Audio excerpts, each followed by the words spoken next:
ഇന്ന് വീക്കെൻഡ് എപ്പിസോഡിൽ മൊത്തം തിളങ്ങിയിരുന്നത് അല്ലെങ്കിൽ ഒരു പകുതിയോളം തിളങ്ങിയിരുന്നത് അനുമോളായിരുന്നു. അനുമോളിന്റെ മറ്റേ സ്പൈ വർക്കും അതുപോലെ തന്നെ ജിസൈലിന്റെ കള്ളത്തരങ്ങളൊക്കെ ഒന്ന് പൊളിച്ചടുക്കിയിട്ടുണ്ട്. ലാസ്റ്റ് വാർണിംഗ് ആണ് കൊടുത്തിരിക്കുന്നത് ജിസൈലിന്. അതുപോലെ തന്നെ അനീഷിന്റെ ഈ എപ്പോൾ നോക്കിയാലും റിപ്പീറ്റഡ് ആയിട്ടുള്ള സംസാരങ്ങൾ വെച്ചാൽ ഞാൻ അങ്ങനെ ചെയ്യൂ, ഞാൻ അങ്ങനെ ചെയ്യുന്നുള്ള സംസാരത്തിനെ പറ്റി പറഞ്ഞിട്ടുണ്ട്. അതുപോലെ തന്നെ പോയ ആൾക്കാർ നമ്മുടെ ഷാരികയും ഒനിയിലും കൂടി തിരിച്ചു വന്നിട്ടുണ്ട്. അതുപോലെ ബിൻസി എവിക്റ്റഡ് ആയിട്ടുണ്ട്. നമുക്ക് എന്താണെന്ന് സംസാരിച്ചാലോ, നമുക്ക് തുടങ്ങാം. എന്റെ പേര് ഷഹീർ. എന്റെ വീഡിയോ ആദ്യമായിട്ട് കാണുന്നവരാണെങ്കിൽ വീഡിയോ ലൈക്ക് ചെയ്യണം, ഷെയർ ചെയ്യണം, കമന്റ് ചെയ്യണം. ബിഗ് ബോസ് ഡയറീസ് എന്ന് പറയുന്ന ഈ യൂട്യൂബ് ചാനൽ സബ്സ്ക്രൈബ് ചെയ്ത് കൂടെയുള്ള ബെല്ലൈക്കൺ എനേബിൾ ചെയ്താൽ മാത്രമാണ് ഞാൻ എടുത്ത വീഡിയോസ് നിങ്ങൾക്ക് നോട്ടിഫിക്കേഷൻ കിട്ടും. അപ്പൊ നമുക്ക് നേരെ വീഡിയോയിലേക്ക് പോയാലോ. അപ്പോൾ സാറ്റർഡേ എപ്പിസോഡിൽ ലാലേട്ടൻ വരുന്നു. ലാലേട്ടൻ വന്നതിന് ശേഷം പ്രധാന സംഭവങ്ങളെല്ലാം കാണിക്കുകയാണ്. എന്നിട്ട് ഇന്നലെ നടന്ന കാര്യങ്ങൾ കുറച്ച് കാണിക്കുന്നു. രാവിലെ തന്നെ പില്ലോ ഫൈറ്റ് ആയിരുന്നു കണ്ടത്. നമ്മുടെ ഷാനവാസിനെ അനീഷ് വന്നിട്ട് പറഞ്ഞു, എന്തോ കഴുതെന്ന് പറഞ്ഞു, നീ മര്യാദ പണിയെടുക്കണ കഴുത എന്തോ പറഞ്ഞു. അപ്പൊ കഴുതെന്ന് പറഞ്ഞു. അപ്പൊ ഷാനവാസിന് ഇഷ്ടപ്പെട്ടില്ല. ഷാനവാസ് ആണെങ്കിൽ ഒരു തലങ്ങനെ എടുത്ത് എറിയുകയും ചെയ്തു. അനീഷ് തിരിച്ചറിയുന്നു. ഇങ്ങനെ പില്ല ഫൈറ്റ് അവിടെ നടന്നു. എന്നിട്ട് നമ്മുടെ ഷാനവാസ് അനീഷിന്റെ തന്തക്ക് വിളിക്കുന്നുണ്ട്. അനീഷ് ഇത് രാവിലെ തന്നെ ചോദിച്ചു മേടിച്ചാണ്. കാരണം രാവിലെ എഴുന്നേറ്റ് ഒരു മനുഷ്യനെ ബുദ്ധിമുട്ടിക്കുന്നതിന് ഒരു അതിരുണ്ട്. കാരണം എന്തൊക്കെ പറഞ്ഞാലും ഒരു മനുഷ്യനെ ബുദ്ധിമുട്ടിക്കുന്ന ഒരു അതുണ്ട് രാവിലെ തന്നെ. അത് രാവിലെ തന്നെ അയാളുടെ മൂടും പോവും. ഇത്രയും പ്രശ്നങ്ങളൊക്കെ ആയപ്പോൾ രാവിലെ അത് ഉണ്ടാക്കിയത് എനിക്ക് ഭയങ്കര ഇതായിട്ട് തോന്നി. അനീഷ് അതിന്റെ ഒരു ആവശ്യം ഉണ്ടായിരുന്നില്ല എന്ന് തോന്നി. പിന്നെ 1:30 അഭിലാഷ് വന്നിട്ട് ജിസൈലിനെ സമാധാനിപ്പിക്കാനായിട്ട് നോക്കുകയാണ്. ജിസൈലും അനുമോളുടെ ഇടയിലുള്ള പ്രശ്നങ്ങൾ സോൾവ് ആകാൻ നിൽക്കുകയാണ്. അനുമോളിൽ ഒരു താല്പര്യമില്ല എന്ന് പറയുന്നു. എനിക്ക് ഈ ഒരു സ്വഭാവം ഇഷ്ടപ്പെട്ടു. കാരണം ജിസൈൽ അത് അക്സെപ്റ്റ് ചെയ്തു. ജിസൈല് സോൾവ് ആക്കാം, ഓക്കെ ശരി എന്നുള്ളത് പറഞ്ഞു. പക്ഷെ അനു സോൾവ് ആക്കാൻ പറ്റില്ല എന്ന് പറഞ്ഞു. ഇപ്പോ അതിൽ മനസ്സിലാക്കി ജിസൈലിന് പ്രശ്നമില്ല. ജിസൈലിലെല്ലാം ഗെയിമായിട്ടാണ് കാണുന്നത്. പക്ഷെ അനുമോള് വൈരാഗ്യമായിട്ടാണ് കാണുന്നത്. അത് അനിമോളുടെ ചിലപ്പോൾ നേച്ചർ ആയിരിക്കും. അനിമോള് ഫുള്ളും ഞാൻ ഒരു ജന്മത്തിന് മിണ്ടത്തില്ല എന്ന് പറയുന്നത് ഒരു വൈരാഗ്യം ഉള്ള പോലെയാണ് എനിക്ക് തോന്നിയത്. ഗെയിമിന്റെ സ്പിരിറ്റ് ആക്കി എടുക്കുന്നില്ല അനു, അതാണ് പ്രശ്നം. പിന്നെ ലാലേട്ടൻ വരുന്നു. ലാലേട്ടൻ എല്ലാവരും ചോദിക്കുന്നു, വീട്ടുകാരോട് ചോദിക്കുന്നു നടന്ന സംഭവത്തെ പറ്റി പറയാൻ. എനിക്ക് ദേഷ്യം വരുന്നത് കഴിച്ചാല് ഈ ആദ്യം തന്നെ എങ്ങനെയുണ്ട് മക്കളെ, എങ്ങനെയുണ്ട് മോനെ എന്നുള്ള ലാലേട്ടൻ്റെ ഒരു എനിക്ക് ഇത് മേക്കേഴ്സ് ആണ് ശരിക്കും പറഞ്ഞ് ശ്രദ്ധിക്കേണ്ടത്. ലാലേട്ടൻ ആ ജിസേലിന്റെ കേസിനൊക്കെ ഒന്ന് മര്യാദ ഫയർ ആയിരുന്നെങ്കിൽ ചിലപ്പോൾ നല്ലതായിരുന്നു തോന്നി. പക്ഷെ പറയാനുള്ളതൊക്കെ പറഞ്ഞുവെങ്കിലും എനിക്കൊണ്ട് 2 ആഴ്ച ആയിട്ട് വലിയൊരു ഇഷ്യൂ നടക്കാത്തതുകൊണ്ടായിരിക്കും, എനിക്ക് അറിയത്തില്ല. ലാലേട്ടൻ പഴയ ആള് തന്നെയാണ്, ഒരു വ്യത്യാസമില്ല. സീസൺ 2-ലൊക്കെ കണ്ട, സീസൺ 3-ല് കണ്ട കുറെ ആള് തന്നെയാണ്. ഒന്നുമില്ല, പ്രത്യേകിച്ച് ഒന്നുമില്ല. എന്നിട്ട് എല്ലാവരോടും ഇതിനെ പറ്റി ചോദിക്കും. മിഡ് വീക്ക് സസ്പെൻഷൻ എങ്ങനെ ഉണ്ടായിരുന്നു ചോദിക്കുന്നു. അനീഷ് സാറ്റിസ്ഫൈഡ് അല്ലാത്ത കേസ് പറയുന്നു. ശരത്തും അനുമോൾ സാറ്റിസ്ഫൈഡ് അല്ല അത് പറയുന്നു. ബിന്നിനോടും അതിലനോറയോടും കാര്യങ്ങൾ പറയുന്നു. പിന്നെ അനീഷിനെ കൺഗ്രാജുലേറ്റ് ചെയ്യുന്നു. മിഡ് വീക്ക് സസ്പെൻഷനിലെ ഏറ്റവും അതിൽ വിജയിച്ചതിന് കൺഗ്രാജുലേറ്റ് ചെയ്യുന്നു. പിന്നെ അനീഷും ജിസയിലും ആര്യനും ഇംഗ്ലീഷ് സംസാരിക്കുന്നതിനെ പറ്റി പറയുന്നു. അതിനൊരു പണിഷ്മെന്റ് തരാമെന്ന് പറഞ്ഞിട്ടാണ് ലാലേട്ടൻ ബ്രേക്ക് എടുത്ത് പോയത്. എന്നിട്ട് ഒരു പണിഷ്മെന്റ് ഞാൻ കണ്ടില്ല. ബ്രേക്കിന് പോയി തിരിച്ചു വന്നപ്പോൾ ഒരു പണിഷ്മെന്റ് ലാലേട്ടൻ ഇവർക്ക് കൊടുത്തില്ല. അറിയില്ല എന്താണെന്ന് അറിയാൻ ചിലപ്പോൾ ഇനി മറന്നുപോയെന്ന് അറിഞ്ഞൂടാ. അനീഷിനും ജിസയിലും ആര്യനും ഇംഗ്ലീഷ് പറയുന്ന ഒരു പണിഷ്മെന്റ് ഉണ്ട്. ഞാൻ ബ്രേക്ക് കഴിഞ്ഞിട്ട് ഞാൻ വന്നിട്ട് തരാമെന്ന് പറയുന്നു. ഒന്നും കൊടുത്തില്ല, എനിക്ക് അറിഞ്ഞൂടാ. അത് കഴിഞ്ഞിട്ട് ബ്രേക്ക് കഴിഞ്ഞ് ലാലേട്ടൻ വരുന്നു. പണിപ്പുരയെ പറ്റി പറയുന്നു. പണിപ്പുര നന്നായി ചെയ്തു എന്ന് പറയുന്നു. ജിസയിലെല്ലാം തിരിച്ചു കൊടുത്തു എന്ന് ചോദിച്ചു. അപ്പൊ എല്ലാം കൊടുത്തു എന്ന് പറഞ്ഞു. അപ്പോൾ അനിമോളോടും ശൈത്യയോടും ചോദിക്കുന്നു. അനിമോളുടെ മേക്കപ്പ് കാര്യങ്ങൾ പറയുന്നു. ഞാൻ ഇത് കണ്ടുപിടിച്ചു എന്നൊക്കെ പറഞ്ഞ ആ ഒരു കേസ് പറയുന്നു. സ്പൈ വർക്ക് ചെയ്ത കാര്യമൊക്കെ പറയുന്നു. അനിമോളും ജിസയിലും തമ്മിലുള്ള ഒരു ഫൈറ്റിനെ പറ്റി സംസാരിക്കുന്നു. അപ്പോൾ ജിസയിൽ തല്ലിയ കാര്യം ജിസയിൽ പറയാണ്, അനിമോൾ എന്റെ തലേനെ കൈയുയർത്തിയതൊന്നും എനിക്ക് ഇത് ആക്കാൻ പറ്റില്ല. അപ്പോൾ എന്റെ പെർഫ്യൂം ആരെടുത്തെന്ന് പറഞ്ഞു കാണിക്കുന്നു. അപ്പൊ ആരൊക്കെയാണ് പെർഫ്യൂം എടുത്തതെന്നുള്ളത് വീഡിയോ സഹിതം കാണിക്കുന്നു. അപ്പൊ മനസ്സിലായി ബിഗ് ബോസ് ക്രൂവിലെ ഒരാളാണ് എടുത്തതെന്ന് കാണിക്കുന്നു. ജിസയില് പറയാണ് അനിമോൾ എന്നെ കൈ ഉയർത്താമെന്ന്, അതിനൊക്കെ ഒരു ആക്ഷൻ എടുക്കണം ലാലേട്ട എന്ന് പറയാണ്. അപ്പോ ലാലേട്ടൻ പറയാണ്, അത് ശരിയാ, നിങ്ങളൊക്കെ അങ്ങനെ ചെയ്താൽ നമുക്ക് പ്രശ്നമാകും, നിങ്ങൾ എന്താണിത്, എനിക്കൊന്നും മനസ്സിലായില്ല. ലാലേട്ടൻ ഒന്നും പറയുന്നില്ല. അപ്പോ അറ്റ്ലീസ്റ്റ് ഒരു വാണിംഗ് കൊടുക്കുക. നിങ്ങൾ എന്താണ് അനുമോൾക്ക് ഒരു വാണിംഗ് കൊടുക്കുക. അനുമോൾ സ്വന്തം ഇമോഷൻസ് കൺട്രോൾ ചെയ്യുക. ഇത് ലാസ്റ്റ് വാണിംഗ് ആണ്. അനുമോൾക്കുള്ള ഒരു വാണിംഗ് ഒക്കെ കൊടുക്കരുത്. നിങ്ങൾ അങ്ങനെ ചെയ്യാതിരിക്കുമോ? നിങ്ങൾ നമുക്ക് പ്രശ്നമാകുമെന്ന് പറഞ്ഞുകൊണ്ടിരിക്കും. എനിക്കറിയില്ല. പിന്നെ എന്താണ് ഇത് ശരിക്കും അനുമോളെ കീറി വിട്ടിട്ടുണ്ട്. അനുമോൾ ഇത് തിളങ്ങി നിന്നതും അതുപോലെ അനുമോളെ എന്താണ് അനുമോൾ ഇനിയിപ്പോ നിങ്ങൾ സംസാരിച്ച വീഡിയോ കാണിക്കുന്നത് മനസ്സിലായി. കാരണം അനുമോളിലെ മറ്റേ മൊണ്ണേന്ന് വിളിച്ച കേസൊക്കെ കാണിച്ചു. ആണുങ്ങളെ മൊണ്ണേന്ന് വിളിച്ച കേസും എല്ലാം വീഡിയോ സഹിതം കാണിച്ചു. അപ്പൊ എനിക്കത് നന്നായിട്ടെന്ന് തോന്നി. കാരണം എന്താണ് എല്ലാം കാണിക്കും. ഞാൻ പറയട്ടെ, ഈ അനുമോളുടെ കേസ് മാത്രമല്ലാണ്ട് എല്ലാവരുടെയും കേസ് കാണിക്കണം, ഒട്ടുമിക്ക ആൾക്കാരെ കാണിക്കണം എന്ന് തോന്നി. ഇപ്പോ അനുമോളെ അങ്ങനെ പറഞ്ഞുവെങ്കിലും അടുത്ത വീക്കെങ്കിലും ഇപ്പൊ ഈ ആഴ്ച അങ്ങനെ വലിയ രീതിയിലൊന്നും ഉണ്ടായില്ല. അടുത്ത ആഴ്ച ഇതേപോലെ തന്നെ കണ്ടിന്യൂ ചെയ്യണം. എല്ലാവരുടെയും മുഖം മൂടി ഇങ്ങനെ അയച്ചു കാണിക്കുന്നത് എല്ലാവരുടെ മുൻപിൽ എന്ന് ഞാൻ മനസ്സിലാക്കുന്നു. പിന്നെ ഞാനിടയ്ക്ക് നെയിം വന്നിട്ട് ഞാൻ കള്ളനാണെന്ന് പറയും. പക്ഷെ ഇവിടെ അടുത്ത വീട്ടിലോട്ടത്തെ എല്ലാ ആൾക്കാരും കള്ളനില്ലെന്ന് പറയുന്നു. നെവിൻ്റെ ഒരു ഇത്. പിന്നെ ജിസൈൽ മേക്കപ്പിന്റെ കേസ് പറയുന്നു. അപ്പൊ ലാലേട്ടൻ ബ്രേക്കിന് പോകുന്നു. എനിക്ക് പറയട്ടെ, ഒരു കാര്യം ഞാൻ പറയാം. ഈ മേക്കപ്പിന്റെ കേസ് 4 പ്രാവശ്യം ലാലേട്ടൻ പറഞ്ഞു എന്ന് പറഞ്ഞു. ഈ ലാലേട്ടൻ എനിക്ക് ഒന്നും ലാലേട്ടൻ വന്നിട്ട് ഒരു കാര്യവും പറയുന്നില്ല. എന്താണ് നിങ്ങൾ മേക്കപ്പ് എടുത്തിട്ട് വാർണിംഗ് കൊടുത്തിട്ട് എന്താണ് നിങ്ങൾക്കുള്ള പണി വരും അങ്ങനെ പറയുന്നുള്ളൂ. ഇനി ചെയ്താൽ നിങ്ങൾക്കുള്ള പണി വരും എന്ന് പറയുന്നു. എനിക്ക് 4 പ്രാവശ്യം പറഞ്ഞു പറഞ്ഞു ലാലേട്ടൻ. എങ്കിൽ പിന്നെ ആ ഒരു പണിഷ്മെന്റോ അറ്റ്ലീസ്റ്റ് ഒരു വീക്കിലേക്ക് ഡയറക്റ്റ് നോമിനേഷനൊക്കെ കൊടുക്കാമായിരുന്നു. അതൊന്നും ചെയ്തില്ല ലാലേട്ടൻ. എനിക്കറിയില്ല. എനിക്ക് വീക്കെൻഡ് കണ്ടിട്ട് എനിക്ക് ഭ്രാന്ത് വരും. കാരണം ഞാൻ ഇങ്ങനെ നോക്കിയിരിക്കുകയായിരുന്നു. ഇങ്ങനെയായിരുന്നു എന്റെ റിയാക്ഷൻ. സത്യം ഒരു പണിയും കൊടുക്കുന്നില്ല. പിന്നെ പ്രശ്നങ്ങളെല്ലാം സോൾവ് ആയി വന്നു. കാരണം കഴിഞ്ഞ ആഴ്ച നടന്ന എല്ലാ പ്രശ്നങ്ങളും ഒന്ന് ഒതുക്കി സോൾവ് ആക്കി വന്നു. വേറെ എനിക്ക് വലിയതായിട്ട് തോന്നിയില്ല. പിന്നെ അനീഷിനോടാണ് പിന്നെ കൊടുത്തത്. അതെനിക്ക് ഇഷ്ടപ്പെട്ടു. അനീഷിന് കൊടുത്ത കേസ് അതെനിക്ക് ഇഷ്ടപ്പെട്ടു. വേറെ ഒന്നുമല്ല. അനീഷിനോട് ചോദിച്ചു, നിങ്ങൾ അഖിൽ മാരാർ അറിയോ, മാരാർ പറ്റിയും അതുപോലെ സീസൺ 2 ആര്യനെ പറ്റി, സാബുവിനെ പറ്റി, റിയാസിനെ പറ്റിയൊക്കെ പറഞ്ഞു. നിങ്ങളൊക്കെ ആ ഗെയിം കളിച്ചാണോ വരുന്നത്, അല്ലെങ്കിൽ നിങ്ങൾ സ്വയം ഗെയിമാണ്?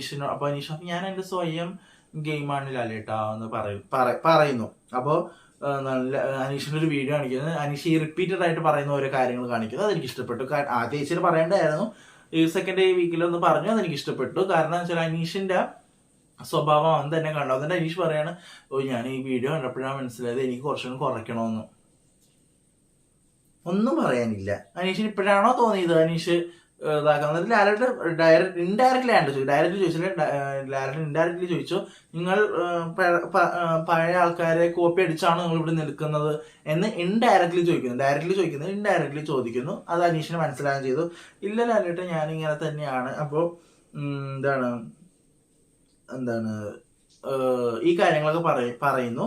അനീഷാണെങ്കിൽ അനീഷ് പറയാണ്, ഇനി ഞാൻ അനീഷിനോട് ചോദിക്കുകയാണ്, ലാലേട്ടൻ ചോദിക്കുകയാണ്, നിങ്ങൾ ഇനി ഇതേപോലെ തന്നെ തുടരാനാണോ ഇതെന്ന് ചോദിച്ചപ്പോ അതേ ലാലേട്ടൻ, ഞാൻ ഇങ്ങനെ തന്നെ തുടരില്ല എന്ന് വെച്ചാൽ അനീഷിനെ ഈ സ്വഭാവം മാറ്റാൻ ഒരു ഇതില്ല, താല്പര്യമില്ലാത്ത രീതിയിലാണ് സംസാരിക്കുന്നത്. അതിനുശേഷം ഷാനവാസ് ഗെയിം നന്നായിട്ട് കളിച്ചു ചെയ്തു അപ്രീസിയേഷൻ കൊടുക്കുന്നു. പിന്നെ അനീഷ് ചെയ്തത് തെറ്റാണെന്ന് എല്ലാവരും പറയുന്നു. വെച്ചാൽ അനീഷ് ചെയ്തതെന്ന് വെച്ചാൽ മറ്റേ റാങ്കിങ് ടാസ്ക് വന്നല്ലോ, അതെല്ലാവരും അനീഷിനെതിരെ നിൽക്കുന്നു. അനീഷ് ചെയ്തതാണ് എന്ന് പറയുന്നു. അനീഷ് അപ്പോൾ ഞാൻ സ്വയം പറയുന്നു അനീഷ് ജെനുവിൻ ആണ്, ഞാൻ ജെനുവിൻ ആണെന്ന് അനീഷ് സ്വയം പറയാം. അപ്പോൾ ലാലേട്ടൻ പറഞ്ഞു, നിങ്ങൾ ജെനുവിൻ ആണെന്നുള്ളത് നിങ്ങളല്ല പറയേണ്ടത്, ബാക്കിയുള്ളവരാണ് പറയേണ്ടത് നിങ്ങൾ ജെനുവിൻ ആണോ അല്ലാതെ നമ്മൾ പറഞ്ഞിട്ട് ഒരു ആത്മസംതൃപ്തി ഉണ്ടാക്കേണ്ട കാര്യമില്ല എന്ന് ലാലേട്ടൻ പറയുന്നു. ബ്രേക്കിന് പോകുന്നു. അതൊക്കെ എനിക്ക് ഇഷ്ടപ്പെട്ടു. എന്നുവെച്ചാൽ അനീഷ് ഈ പറഞ്ഞത് ഒന്ന് ഇതാക്കി പറഞ്ഞപ്പോൾ എനിക്കത് ഇഷ്ടപ്പെട്ടു. കാരണം അത് ലാലേട്ടൻ പറഞ്ഞ കറക്റ്റാണ്. ഒരാളല്ല, നമ്മൾ തന്നെയല്ല പറയുന്നത് നമ്മൾ ജെന്യുവൻ ആണ്, മറ്റുള്ളവർക്ക് തോന്നണം ജെന്യുവൻ ആണ്. അതെനിക്ക് ഇഷ്ടപ്പെട്ടു. പിന്നെ അഭിലാഷിനോട് ബ്രേക്ക് കഴിഞ്ഞ് തിരിച്ച് അഭിലാഷും സ്റ്റോറിയും പോയിട്ട് വരുന്നു. അഭിലാഷും ഷാനവാസ് പോകുന്നു. ഒരു സ്റ്റാർ ആണ് എന്ന് വെച്ചാല് ഈ കൂടുതൽ ഈ വീട്ടില് നന്നായിട്ട് ഗെയിം കളിക്കുന്നു അല്ലെങ്കിൽ നല്ലൊരു ഇതായിട്ട് തോന്നുന്നവർക്ക് സ്റ്റാർ കൊടുക്കാന്ന് പറയുന്നു. അനീഷ് ഷാനവാസിന് കൊടുക്കുന്നു, അഭിലാഷ് ജിസേലിന് കൊടുക്കുന്നു, ഷാനവാസ് ജിസേലിന് കൊടുക്കുന്നു, നോറ അനീഷിന് കൊടുക്കുന്നു, സരിക അനീഷിന് കൊടുക്കുന്നു, രേണു അനീഷിന് കൊടുക്കുന്നു, ബിൻസി ശരത്തിന് കൊടുക്കുന്നു, ആര്യൻ ജിസേലിന് കൊടുക്കുന്നു, അനുമോള് അനീഷിന് കൊടുക്കുന്നു, ശൈത്യ ആര്യന് കൊടുക്കുന്നു, ബിന്നി ശരത്തിന് കൊടുക്കുന്നു, ശരത്ത് അക്ബറിന് കൊടുക്കുന്നു, അക്ബർ ജിസേലിന് കൊടുക്കുന്നു, ജിസേൽ ആര്യന് കൊടുക്കുന്നു, രണ ജിസേലിന് കൊടുക്കുന്നു, നിവിൻ ജിസേലിന് കൊടുക്കുന്നു. അപ്പോൾ കൂടുതലും അനീഷിന് ഏറ്റവും കൂടുതൽ ജിസേലിന് കിട്ടുന്നു. അപ്പൊ ഞാനിങ്ങനെ ആലോചിച്ചു, ഇനി കൂടുതൽ സ്റ്റാർ കിട്ടുന്നവർക്ക് ഇനി വലിയ സ്പെഷ്യാലിറ്റിയോ അല്ലെങ്കിൽ അടുത്ത ആഴ്ചത്തേക്ക് നോമിനേഷൻ ഫ്രീ ഒക്കെ ആവും ഞാൻ അങ്ങനെ വിചാരിച്ചിട്ട് ആ നേരത്ത് ഞാൻ അത് കൊടുക്കണമായിരുന്നു. കാരണം ഇപ്പൊ എല്ലാവരും ഇപ്പൊ ഇങ്ങനെ വിചാരിച്ചിരിക്കും, ഇവര് വിചാരിക്കാത്ത നേരത്തെ ഇതിന് കൊടുക്കണം. ഇപ്പൊ ഇവര് ഈ കാര്യം പറഞ്ഞപ്പോ ഒന്നും ഇവര് വിചാരിച്ചില്ലാന്ന് തോന്നുന്നു. അപ്പൊ പ്രതീക്ഷിക്കാത്ത നേരത്തെ ലീസ്റ്റ് കിട്ടിയ ആൾക്കാർ ഡയറക്റ്റ് നോമിനേഷനിലും ഏറ്റവും നല്ല സ്റ്റാർ കിട്ടിയ ആള് നോമിനേഷൻ ഫ്രീ കൊടുക്കണമായിരുന്നു. അപ്പൊ അതെനിക്ക് നന്നായിട്ട് തോന്നി. അങ്ങനെ ആയിരുന്നെങ്കിൽ നന്നായിരുന്നേനെ എന്ന് എനിക്ക് തോന്നി. പക്ഷെ അങ്ങനെയൊന്നും ഉണ്ടായില്ല. ഒരു എന്താണ് ചോക്ലേറ്റ് കൊടുക്കുന്നു, ജിസേലിന് കൂടുതലുള്ള ഒരു 2 വലിയ ചോക്ലേറ്റ് ഇങ്ങനെ കൊടുക്കുന്നു, സ്റ്റാർ ഷേപ്പിലുള്ള ഒരു ചോക്ലേറ്റ് കൊടുക്കുന്നു. അത്രേ ഉള്ളൂ. ഈ സംഭവം എന്തിനാണ് എനിക്കറിയാൻ ഈ ടാസ്ക്. ഈ ടാസ്കിൽ എന്തെങ്കിലും ഒരു ഇമ്പോർട്ടന്റ് ഉണ്ടായിരുന്നു ഈ ടാസ്ക് ചിലപ്പോൾ നല്ലതായിരുന്നു. ഈ ടാസ്ക് ഇല്ലെങ്കിലും എപ്പിസോഡിൽ നിന്ന് നീങ്ങും. എപ്പിസോഡ് പോയി. ഇത് എപ്പിസോഡ് നീക്കാൻ വേണ്ടി ചെയ്ത ഒരു കാര്യമായിട്ട് തോന്നി. അറ്റ്ലീസ്റ്റ് ആ സ്റ്റാർ ഏറ്റവും കൂടുതൽ സ്റ്റാർ കിട്ടിയവർക്ക് ഒരു ഒന്നെങ്കിൽ ട്വിസ്റ്റ് ആക്കിയിട്ട് ഒരു പണി കിട്ടും എന്നുള്ള രീതിയിലാക്കണം, അല്ലെങ്കിൽ ഒരു നോമിനേഷൻ ഫ്രീ പോലെയോ അല്ലെങ്കിൽ എന്തെങ്കിലും ഒരു സ്പെഷ്യാലിറ്റി കൊടുക്കണമായിരുന്നു, അല്ലെങ്കിൽ ഡയറക്റ്റ് ഒരാളെ നോമിനേറ്റ് ചെയ്യാനുള്ള ഒരു പവറോ അങ്ങനെ എന്തെങ്കിലും കൊടുക്കാൻ ഈ സ്റ്റാർ കിട്ടിയത്. അപ്പോൾ ഇവർ എക്സ്പെക്ട് ചെയ്യില്ല. പിന്നെ അതേപോലെ തന്നെ ഇതേപോലെ സംഭവങ്ങളൊക്കെ വരുമ്പോൾ എല്ലാവരും പേടിച്ചിരിക്കും, അയ്യോ ഇവനെ പറയണ്ട, എല്ലാം അതായിട്ട് കൊടുക്കുന്ന രീതിയിൽ അങ്ങനെ ചിന്തിക്കും. അപ്പോൾ അത് ആണ് എല്ലാവരും അങ്ങനെ ചെയ്തിരുന്ന നല്ല അടിപൊളിയായിരുന്നേനെ. എനിക്ക് അങ്ങനെ തോന്നി. നിങ്ങൾക്ക് അങ്ങനെ തോന്നി പറഞ്ഞുകൂടാ, അതായിരുന്നു ചിലപ്പോൾ നല്ലത് എന്ന് തോന്നി. പിന്നെ ജിസേലിന് ചോക്ലേറ്റ് കൊടുക്കുന്നു. പിന്നെ നെവിനോട് ചോദിക്കുന്നു, നെവിൻ എനിക്ക് ലാലേട്ടൻ എനിക്ക് ഗിഫ്റ്റ് വേണം, എനിക്ക് എന്നുവെച്ചാൽ ഈ ജിസേലിന് ഗിഫ്റ്റ് കൊടുക്കുന്ന കാര്യം പറഞ്ഞപ്പോ നെവിൻ പറഞ്ഞു എനിക്ക് ഗിഫ്റ്റ് വേണം. അപ്പൊ മോനിക്ക് ഗിഫ്റ്റ് വേണോ? അയ്യോ ലാലേട്ടൻ എനിക്ക് വേണ്ട ഗിഫ്റ്റ്, അയ്യോ എനിക്കൊരു ഗിഫ്റ്റ് കിട്ടിയതിന്റെ ക്ഷീണം തരം മാറിയിട്ടില്ല എന്ന് പറഞ്ഞപ്പോ വീണ്ടും ഗിഫ്റ്റ് വേണോ നെവിൻ? ഗിഫ്റ്റ് ആണെങ്കിൽ എനിക്ക് വേണം, ലാലേട്ടൻ തരുന്നതല്ലേ വേണം. അപ്പൊ തന്നെ വാക്ക് മാറ്റി ചെയ്ത് ഓക്കെ എനിക്ക് നെവിനുള്ള ഗിഫ്റ്റ് ആയാലും നെവിൻ ഇതുവരെ പണിപ്പുര ടാസ്കിനെ ബാൻ ചെയ്തിരുന്നു അല്ലെ, അത് ലാലേട്ടൻ. അപ്പൊ ഞാൻ ഇനി അത് മാറ്റാം, ഇനി നെവിന് പണിപ്പുരയിൽ പോകാൻ കഴിയും. നെവിൻ എന്നിട്ട് നെവിനോട് ഇപ്പൊ പണിപ്പുരയിൽ പോകാൻ പറയുന്നു. നെവിൻ പോയി ബസ്സിലടിച്ച് കയറുമ്പോഴത്തേക്കും റെഡ് ലൈറ്റിങ് മിന്നിക്കൊണ്ടിരിക്കുന്ന ഒരു സാധനത്തിനെ കണ്ടുപിടിക്കുന്നത്. വേറെ ഒന്നാണ് നമ്മുടെ റോബോട്ട് ഡോഗ് എന്ന് വെച്ചാല് കഴിഞ്ഞ ആഴ്ച ഇൻട്രൊഡ്യൂസ് ചെയ്ത റോബോട്ട് ഡോഗ് ആണ്. അതിനെ കണ്ട് നമ്മുടെ നെവിൻ പേടിച്ച് താഴെ വീഴുന്നുണ്ട്. എന്നിട്ട് നെവിൻ പട്ടീനെ റോബോട്ട് ഡോഗിനെ കൊണ്ട് വീട്ടിലേക്ക് കയറുന്നു. എല്ലാവരും കാണുന്നു, എല്ലാവർക്കും ഇഷ്ടപ്പെടുന്നു. എന്നിട്ട് പേരും കണ്ടുപിടിച്ച് സ്പൈക്കുട്ടൻ എന്ന പേര് കണ്ടുപിടിച്ചു. കഴിഞ്ഞ ആഴ്ച ഒരു പ്രേക്ഷകർക്ക് ഒരു കോമ്പറ്റീഷൻ കൊടുത്തിരുന്നു. ഇതിൽ നല്ലൊരു പേര് കൊടുക്കുന്നവർക്ക് നല്ലൊരു ഇത് കിട്ടും എന്ന് പറഞ്ഞിട്ട് അതിൽ ഒരാൾ വിന്നറായി. അവർക്ക് ഒരു ഗിഫ്റ്റ് സമ്മാനം ഉണ്ട് എന്നും കൂടി പറയുന്നു. സ്പൈക്കുട്ടൻ ആണെന്ന് പറയുന്നു. ഇവര് ഇൻട്രൊഡ്യൂസ് ചെയ്യുന്നത് ഇത് സ്പൈ ആണ്, ഈ വീട്ടിൽ നടക്കുന്ന എല്ലാ കാര്യങ്ങളും എൻ്റെ അടുത്ത് പറയും, ഇടക്ക് വരും ഇടക്ക് പോകും എന്നുള്ള രീതിയിലാണ്. അപ്പോൾ ഇതിന് വീണ്ടും തിരിച്ച് സ്റ്റോർ റൂമിൽ ഞാൻ വിചാരിച്ച അവരുടെ ഇടയിലാക്കിയിരുന്ന് ചിലപ്പോൾ നന്നായിരുന്നേനെ തോന്നി. കാരണം ഒന്നുകിൽ അവർക്കൊരു നേരം പോക്കായേനെ, പിന്നെ ഒന്നാമത്തെ കാര്യം നേരം പോക്കായേനെ, പിന്നെ നല്ല രസമായിരിക്കും, കുറച്ചുകൂടി എൻജോയ്. ഇപ്പൊ നെവിനൊക്കെ ആണെങ്കിൽ ഇപ്പൊ നെവിനെ പേടിച്ച പോലെ നെവിനൊക്കെ ആയിട്ട് എന്തെങ്കിലുമൊക്കെ ഒരു ഇതൊക്കെ വരും. ഇപ്പോ രേണു ആണെങ്കിൽ തത്തനോട് കണ്ണില്ലാത്തതുകൊണ്ട് സംസാരിക്കാത്തത് കൊണ്ട് തന്നെ ഈ രേണുവിന് ഈ ഡോഗിനോട് സംസാരിക്കാനുള്ള ഒരു ഇതൊക്കെ വന്നേനെ. അത് ഞാൻ പറഞ്ഞത്, ആ ഡോഗിനകത്ത് ഇരുത്തിയെങ്കിൽ കുറച്ച് കണ്ടന്റ് ആയേനെ എന്ന് എനിക്ക് തോന്നി. കാരണം ചില കോമഡി ആയിട്ട് വല്ല കണ്ടന്റ് ഒക്കെ ആയേനെ എന്ന് തോന്നി. അപ്പോഴത്തേനും സ്റ്റോർ റൂമിലേക്ക് പറഞ്ഞയച്ചു, വേറെ ഒന്നുമില്ല. പിന്നെ ബ്രേക്കിന് പോയി തിരിച്ചു വരുന്നു. 2 അതിഥികളുണ്ടെന്ന് പറയുന്നു. ഷാരികയും ഒനിയിൽ വരുന്നു. ഓട്ടോയിലാണ് ഷാരിക ഒനിയിൽ വരുന്നത്. പക്ഷെ എനിക്ക് പറയാനുള്ള കാര്യം, ഇവർക്ക് അന്ന് പോയ അതേ ഡ്രസ്സിൽ തന്നെയായിരുന്നു ഇവർ.